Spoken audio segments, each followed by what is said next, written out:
God's people experiencing downfall is often tied to specific reasons, generally related to their actions and relationship with God. Here are some key reasons why God's people fall according to biblical narratives. Disobedience to God's commands. One of the most common reasons is disobedience to God's commandments. This includes idolatry, moral corruption, and failure to follow God's laws. For instance, the Israelites repeatedly fell into idolatry despite being warned by prophets. Judges chapter 2 verses 11 to 19. Lack of faith and trust in God. When God's people failed to trust in His provision and protection, they faced consequences.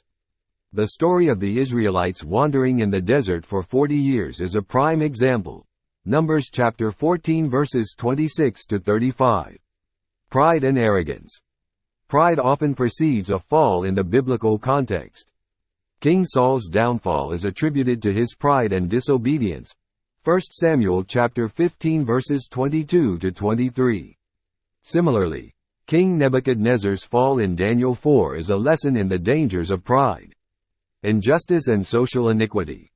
Prophets like Isaiah and Amos emphasize that societal injustice and neglect of the poor and needy lead to downfall. God's people are called to uphold justice and righteousness. Isaiah chapter 1 verses 16 to 20. Amos chapter 5 verse 24. Ignoring prophetic warnings. The people of Israel and Judah often ignored the warnings of prophets sent by God, leading to their eventual exile. For example, the Babylonian exile is seen as a result of ignoring the prophet Jeremiah's warnings. Jeremiah chapter 25 verses 8 to 11. Turning away from God. Apostasy, or turning away from God to follow other gods, is another significant reason. The fall of Jerusalem and the destruction of the temple are attributed to Judah's persistent unfaithfulness. 2 Chronicles chapter 36 verses 14 to 21. These reasons underscore the biblical theme that a close and faithful relationship with God is crucial for the well-being of His people, while turning away from His commandments leads to downfall and suffering.